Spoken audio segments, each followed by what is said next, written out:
Halo, selamat pagi anak-anak yang terkasih. Bersyukur kepada Tuhan kalau kita masih bisa berkumpul di sini untuk sama-sama mengikuti chapel. Ya, Ibu menyambut buat setiap kalian senior school di SDH Bogor. Ibu mau mengajak kita semua untuk memikirkan kata yang ada di slide ini, ya. Thankful what God has done. Kita mau belajar untuk penuh dengan ucapan syukur. Ucapan syukur untuk apa? Untuk semua yang sudah Tuhan berikan kepada kita. Tuhan memberikan kepada kita kesehatan. Kesehatan itu mahal, tidak bisa digantikan oleh uang maupun oleh waktu, gitu ya. Dan saat ini jika kamu bisa bangun dengan tubuh yang sehat, kamu punya tangan yang lengkap, kamu punya kaki yang lengkap, kamu punya mata yang masih bisa melihat, kamu punya hidung yang bisa bernafas, mari kita ucapkan syukur kepada Tuhan untuk kesehatan yang Tuhan berikan kepada kita. Apalagi yang Tuhan berikan kepada kita, Tuhan telah memberikan dirinya kepada kita. Ini sebuah kasih yang begitu indah. Bukan hanya berkat yang Tuhan berikan, bahkan dirinya sendiri Dia berikan kepada kita. Dia mau datang ke dunia demi kita, menghapus semua dosa kita, ya, sehingga kita bisa hidup ketika Kristus mati di kayu salib. Sebuah hal yang indah. Sudahkah kamu mengucap syukur atasnya? Atas pengampunan dosa, atas anugerah yang Tuhan berikan, bahkan atas kehidupan kekal yang Tuhan berikan dengan merelakan dirinya di kayu salib. Ketika Kristus merelakan dirinya di kayu salib, Dia yang berkata, Tuhan akan berperang untuk kamu dan kamu akan diam saja. Tuhan yang datang ke dunia, Tuhan yang mati, Tuhan yang bekerja. Kita menerima anugerahnya. Sudahkah kamu mengucap syukur untuk hal itu? Sampai pada akhirnya Tuhan berkata, bersukacitalah senantiasa di dalam Tuhan. Kita tidak perlu khawatir tentang apapun juga. Damai sejahtera dari Allah yang melampaui segala akal akan memelihara hati dan pikiranmu di dalam Kristus. Karena Kristus telah mati buat kamu, maka tidak ada lagi yang perlu kita khawatirkan. Jangankan hal yang kamu inginkan, ya, masa depanmu, rencanamu, semua ada di dalam Tuhan. Tuhan sudah mati buat kita, Tuhan sudah memberikan nyawanya. Yang lain Tuhan juga berikan kepada kami. Bersyukur kalau kita punya Tuhan yang luar biasa. Ya, Tuhan yang memberikan segala sesuatu yang kita butuhkan. Bahkan Dia memberikan nyawanya sendiri bagi kita. Mari kita buka devosi kita ini di dalam doa, ya. Kita buka chapel ini di dalam doa. Mari kita sama-sama doa. Tuhan Allah Bapa, sungguh kami bersyukur Tuhan untuk setiap berkat-Mu. Tapi ajar kami untuk lebih lagi bersyukur untuk Engkau sendiri Tuhan yang telah merelakan diri-Mu Tuhan bagi kami. Engkau telah menebus dosa kami sehingga kami memiliki kehidupan yang kekal. Engkau telah memberikan nyawa-Mu sehingga kami tidak perlu khawatir tentang apapun juga karena Allah sendiri akan bekerja di dalam kami. Kami mau memulai chapel ini, biarlah kami juga mulai di dalam nama Allah Bapa, Allah Anak, dan Allah Roh Kudus. Hanya di dalam nama-Mu Yesus kami berdoa. Amin. Oke, sekarang Ibu mau mengajak kita sama-sama menyanyikan satu buah lagu, ya, lagu tentang ucapan syukur kepada Tuhan.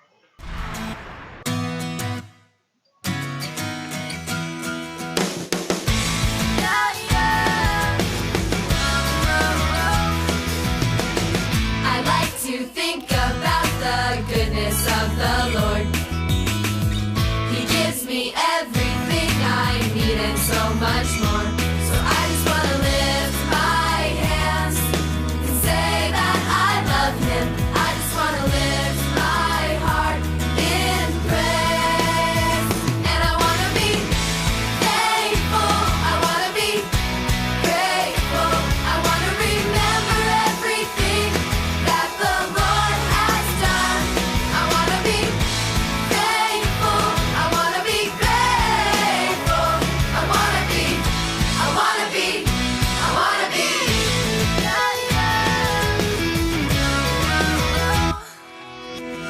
I like to think about the goodness of the Lord. He gives me everything I need and so much more. So I just want to lift my hands and say that I love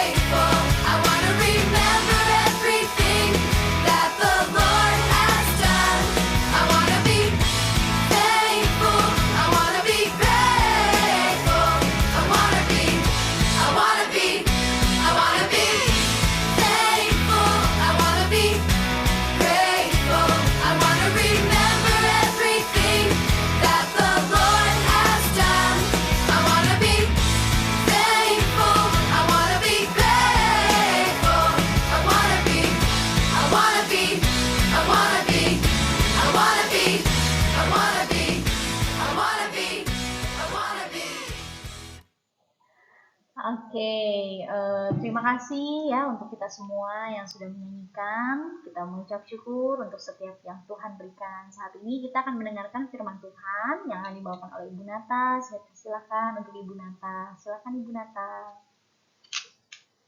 Terima kasih Ibu Winda. Sebelumnya anak-anak kita akan masuk ke dalam firman Tuhan. Kita akan berdoa terlebih dahulu. Mari kita berdoa. Tuhan Bapa kami yang ada di dalam surga, terima kasih buat berkat-Mu.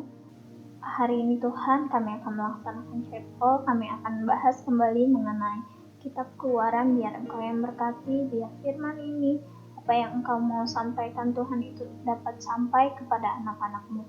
Terima kasih Tuhan, kami sudah berdoa dan mengucap syukur, amin. Oke, hari ini kita akan bahas kembali dari kitab Keluaran. Sebelumnya, Ibu akan ulang kembali ya review dari minggu lalu yang telah dibahas oleh guru-guru sebelumnya. Ya, apa sih yang dibahas dari kitab Keluaran kemarin? Kita sudah membahas mengenai 10 tulah dan itu sudah selesai ya. Orang Mesir ya menghadapi tulah yang diberikan Tuhan kepada orang Mesir ya, supaya orang-orang Mesir itu percaya kepada Tuhan. Nah, ketika tulah itu diberikan kepada orang-orang Mesir, Firaun berjanji bahwa Firaun akan mengeluarkan bangsa Israel keluar dari Mesir, ya, keluar dari perbudakan, karena pada waktu itu bangsa Israel itu ada di dalam perbudakannya bangsa Mesir. Nah, kemudian hari ini kita akan bahas apa sih? Kita akan bahas ya kisah di mana bangsa Israel itu keluar dari tanah Mesir. Nah, dari kisah keluarnya bangsa Israel dari tanah Mesir ya, ternyata ada campur tangan Tuhan di dalam kisah itu ya.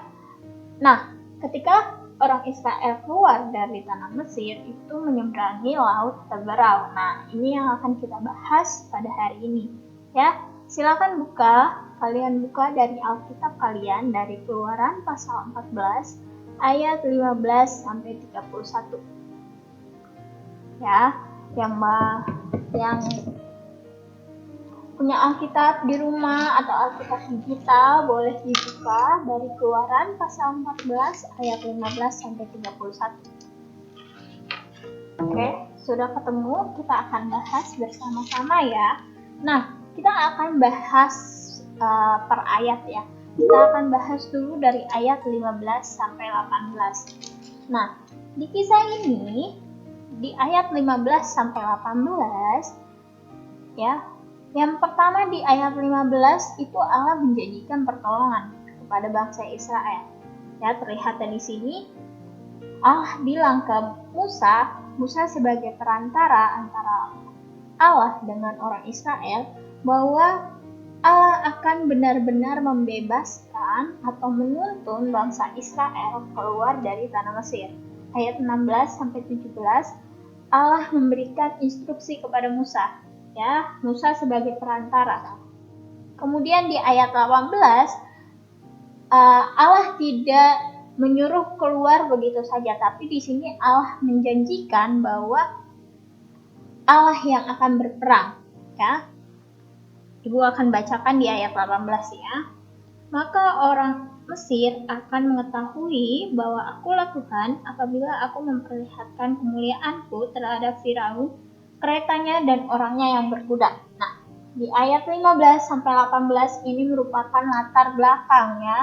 Kenapa bangsa Israel itu bisa berhasil melewati Laut Teberau. Nah, jadi latar belakangnya adalah Allah menjanjikan dulu pertolongan, kemudian Allah memberikan instruksi kepada Musa, kemudian Allah juga berjanji untuk berperang melawan bangsa Mesir menggantikan orang Israel. Jadi orang Israel tinggal berjalan aja gitu keluar dari bangsa Mesir.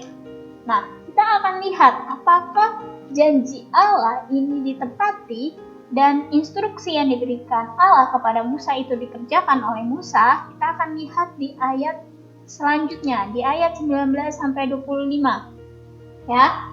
Di ayat 19 sampai 20 itu ternyata Allah menepati janjinya, ya. Allah turut bersama-sama dengan orang Israel berjalan melewati laut Teberau, ya, melalui tiang awan. Kalau kalian baca ya di sini, malaikat Allah yang tadinya berjalan di depan tentara Israel berjalan ke belakang.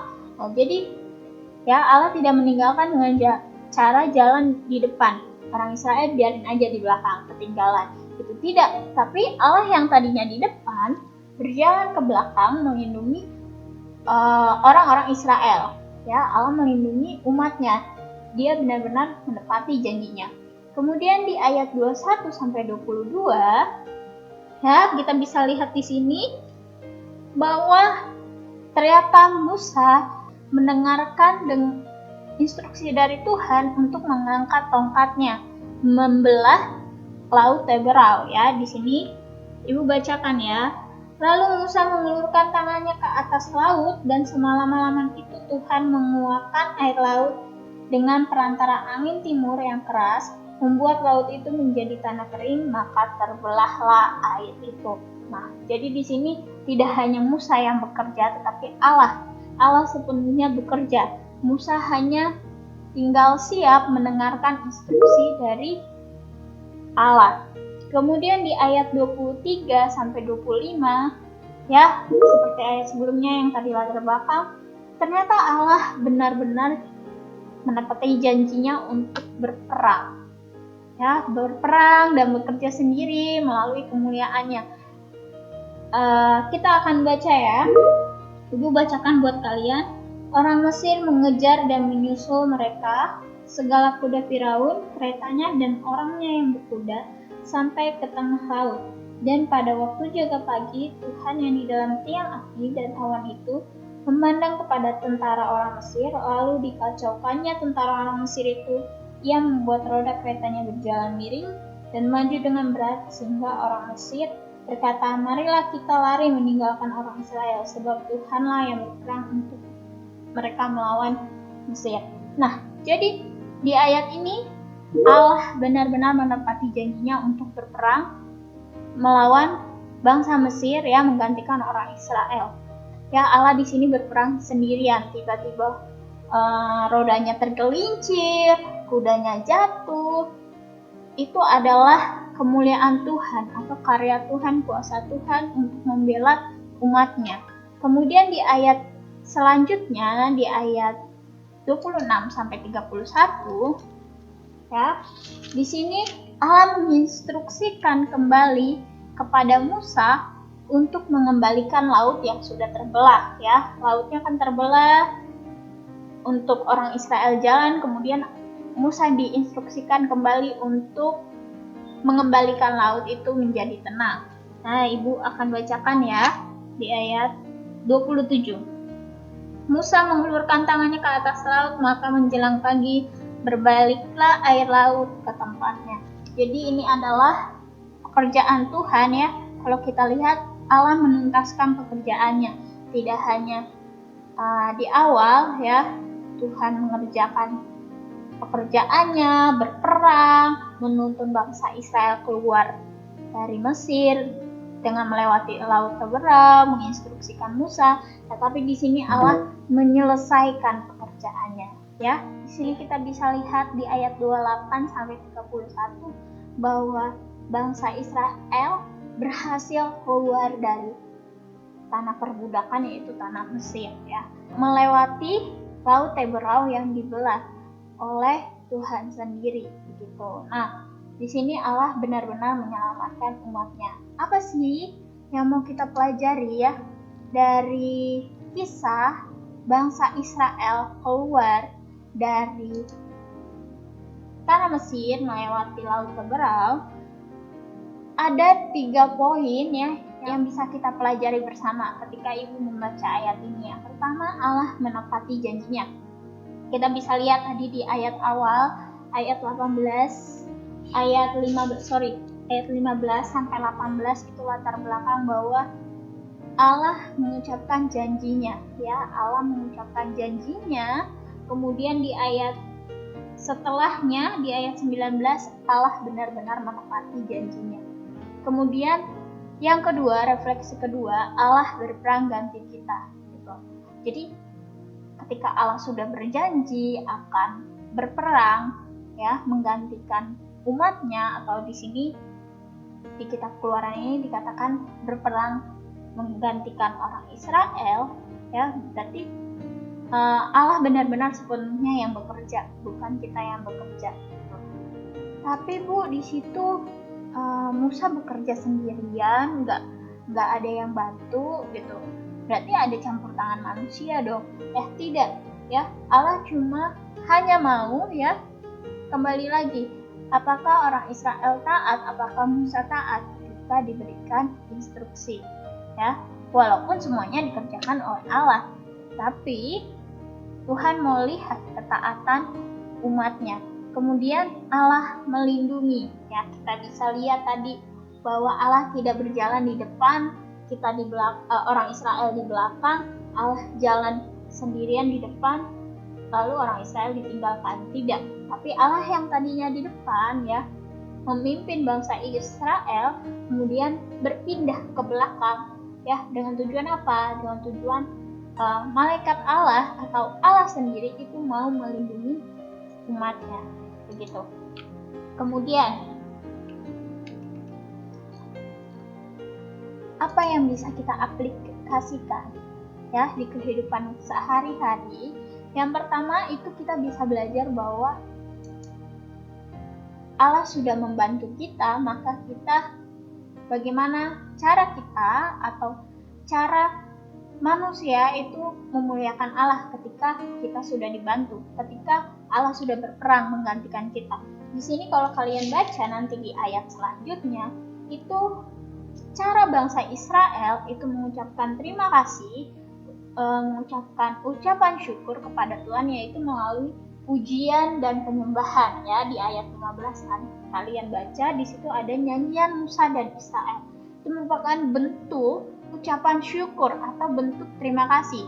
Contohnya, ketika kamu dibantuin gitu, mengerjakan tugas oleh mama atau papa, apa yang kamu lakukan? Pasti kamu bilang, terima kasih ya mama papa sudah membantu aku. Misalnya kamu memberikan kado atau ucapan terima kasih, atau kalian membuat kartu ucapan terima kasih sudah dibantu. Nah, itu juga yang dilakukan oleh orang Israel, ya. Allah telah membantu, maka apa yang akan kita lakukan? Kita nggak bisa melakukan apa-apa. Yang bisa kita lakukan adalah mengucap syukur, ya, memuliakan Allah melalui pujian dan penyembahan. Kemudian di sini kita juga belajar dari Musa, ya. Musa mau mendengarkan instruksi dari Allah. Musa mau taat, yang mengikuti perintah dari Allah. Nah, inilah yang kita pelajari bersama-sama, tidak hanya kalian, Bapak Ibu guru juga belajar, Bu Nata juga belajar, bagaimana kita mau mendengarkan instruksi dari Allah. Bu, tapi sekarang Allah nggak bisa ngomong secara langsung sama kita. Maka apa yang kita bisa lakukan? Yaitu kita peka, ya, dengan berkomunikasi dengan Tuhan dan mendengarkan apa maunya Tuhan di dalam hidup kita. Oke, Ibu berdoa semoga kita sama-sama belajar untuk selalu bersyukur. Kembali lagi, yang pertama, selalu bersyukur dengan memuliakan Allah melalui pujian penyembahan. Lalu yang kedua, taat dan mau mendengar instruksi yang Tuhan perintahkan kepada kita, ya. Itu saja chapel kita hari ini. Kita akan berdoa. Ibu akan pimpin di dalam doa. Mari kita berdoa. Tuhan, kami sudah selesai, Tuhan, belajar, Tuhan, mengenai kisah bangsa Israel keluar dari perbudakan orang Mesir, Tuhan, keluar melewati laut Teberau yang mungkin secara logika tidak bisa dilewati, tapi kami percaya kami punya Tuhan Allah yang mau berperang di depan kami, mau melindungi kami dari belakang, sampai kami keluar dari perbudakan dosa yang di dalam hidup kami. Terima kasih Tuhan, sebentar anak-anak STH senior Tuhan akan belajar, biar Kau berkati juga Bapak Ibu Guru, berikan hikmat, kesabaran, dan hati yang mau belajar Tuhan terus menerus. Terima kasih Tuhan, kami sudah berdoa dan mengucap syukur, amin. Terima kasih semuanya, sampai jumpa minggu depan. Tuhan Yesus memberkati, bye-bye.